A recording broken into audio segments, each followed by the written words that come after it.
Ada Tuhan untuk ngurusi utang, ngurusi BPKB, macam-macam. Terus kata Rasulullah, enak saja Nabi jawabnya. Ya kalau kamu punya majikan banyak, perintahnya beda-beda, kamu mangkel enggak, bingung enggak? Ya susah mat, kalau majikannya banyak, perintahnya beda-beda, kita jadi repot.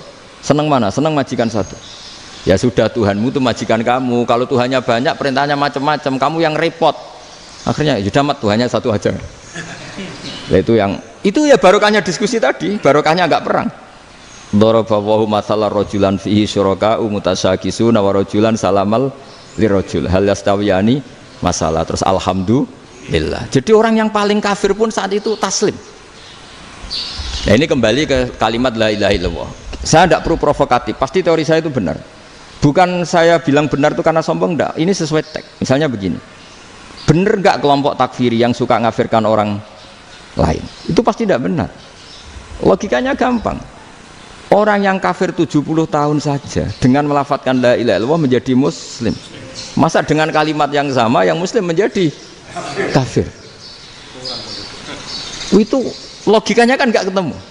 Orang kafir 70 tahun untuk menjadi muslim disuruh baca apa? La ilaha illallah. Tapi gara-gara baca la ilaha illallah nyekel patok jadi kafir.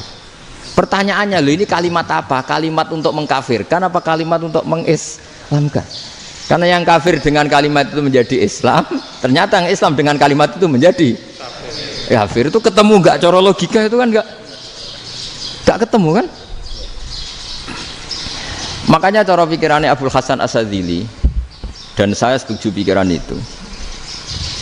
Istighfar ini boleh orang Jawa Timur protes karena kadang beda manhaj, tapi jangan protes saya, protes Abul Hasan Asyadzili kualat mesti sampean.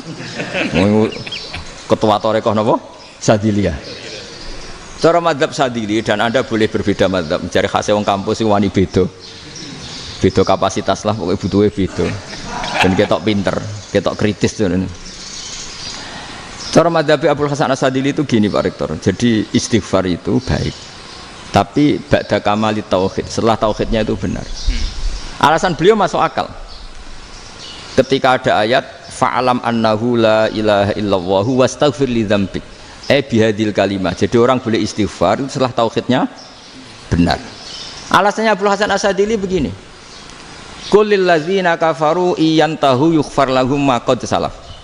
Katakan kepada mereka yang kafir, sekali mereka tidak kafir maka otomatis dosanya masa lalu diampuni. Pertanyaannya, yang bisa menghentikan kekafiran itu kalimat apa? La ilaha illallah. Dengan hanya melafadzkan la ilaha illallah Muhammadur Rasulullah langsung yughfar lahum ma qad salaf, langsung dosanya diampuni. Berarti yang menjadi pengampun dosa lah, penyebab pengampunan itu apa? La ilaha illallah. Itu bahkan orang kafir belum istighfar. Di ayat itu kan Allah gak mensyaratkan setelah la ilaha illallah istighfar baru diampuni, enggak. Asal la ilaha illallah langsung yughfar lahum ma qad salaf. Saya ulang lagi ya, jelas ya. Jadi kulil ladzina kafaru iyantahu yughfar lahum maqad. Nah sekarang iyantahu, mereka berhenti dari kafirnya. Syaratnya pakai apa? La ilaha illallah Muhammadur, itu langsung yughfar lahum maqad. Artinya apa? Ghufranullah itu bisa didapat hanya dengan mujarrodut tauhid, yaitu hanya dengan melafadzkan kalimah thayyibah. Dan sahnya istighfar juga berdasar kalimah thayyibah itu. Misalnya gini, orang kafir sebelum Islam melafadzkan astaghfirullah, astaghfirullah, astaghfirullah, kira-kira diterima enggak? Enggak kan? Karena syaratnya istighfar ba'dat tauhid. Nah makanya dalam madzhab Sadili istighfar itu setelah la ilaha illallah. Karena cara pandang ya seperti itu. Jadi fa'alam annahu la ilaha illallah wastaghfir li dzambi. Jadi dengan kebenaran tauhid saja ini sudah cukup, kita insya Allah layak diampun. Karena innallaha la yaghfiru ayyusyraka bihi wa yaghfiru ma duna dzalika liman yasha. Jadi orang yang tauhidnya benar itu bisa diampuni Allah asal tauhidnya benar. Itu Allah ngendikan liman yasha wa yaghfiru ma duna dzalika liman yasha. Dawuh Imam Suyuti walam yakun liman yastaghfir. Jadi orang yang bertauhid secara benar meskipun gak sempat istighfar itu tetap potensi diampuni. Karena bawaan tauhid itu sudah menjadi layak diampuni. Kayak orang kafir sekali ngelafadzkan kalimat tauhid mbok gak istighfar langsung diampuni. Nah, karena melihat seperti itu terus orang berlomba-lomba memperbanyak jumlah lafaz la ilaha illallah.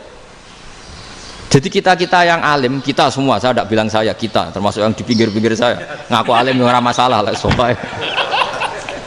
Kita semua yang alim-alim itu tahu bahwa la ilaha illallah itu super.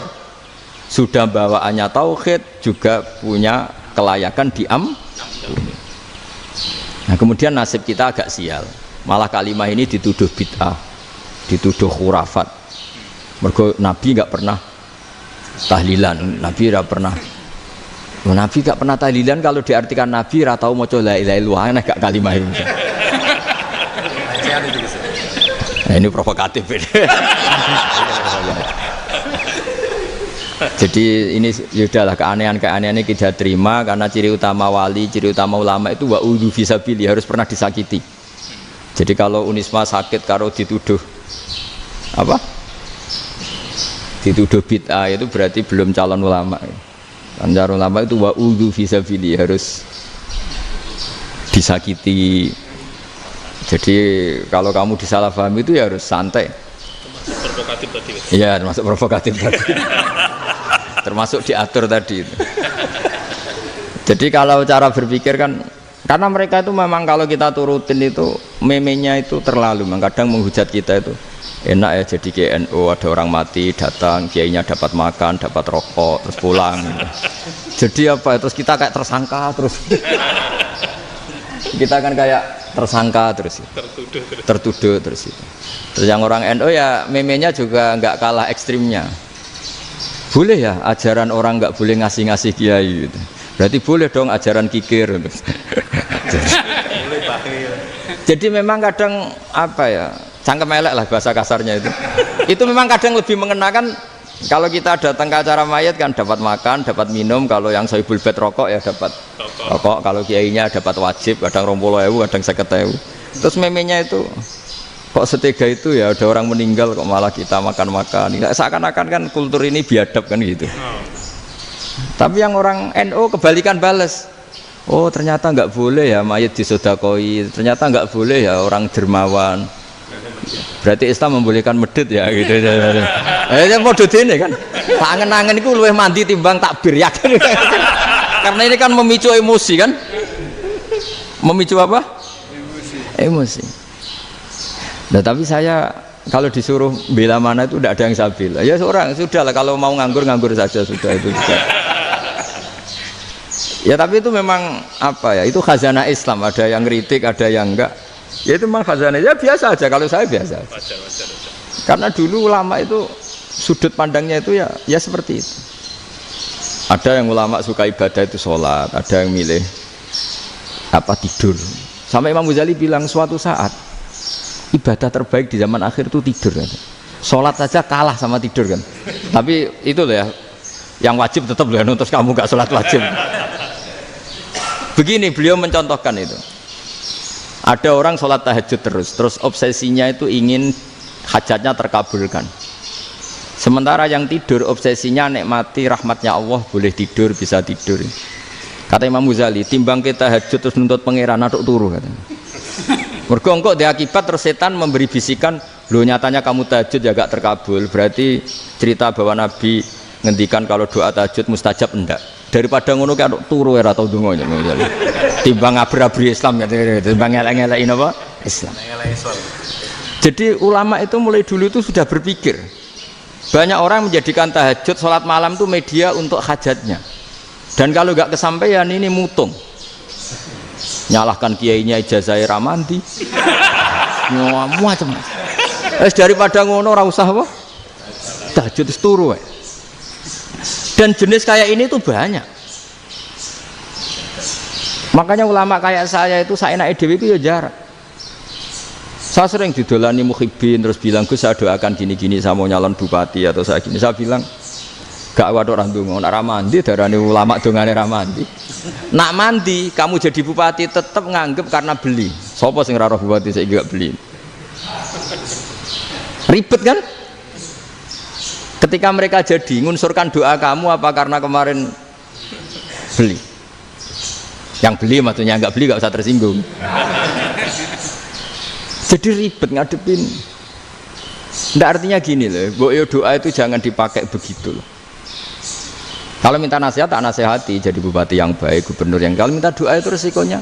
Akhirnya gigi kalau diminta doa ya doa, sebenarnya diisinya itu gak doa kemenangan. Selamat. Itu nggak selamat gitu. Karena ribet. Makanya Islam itu doa itu setelah iman. Aturan iman benar baru doa. Aturan iman benar termasuk Allah itu yaf'alu ma yasha, boleh melakukan yang dikehendaki. Allah nggak boleh terdikte oleh doa kita, nggak boleh.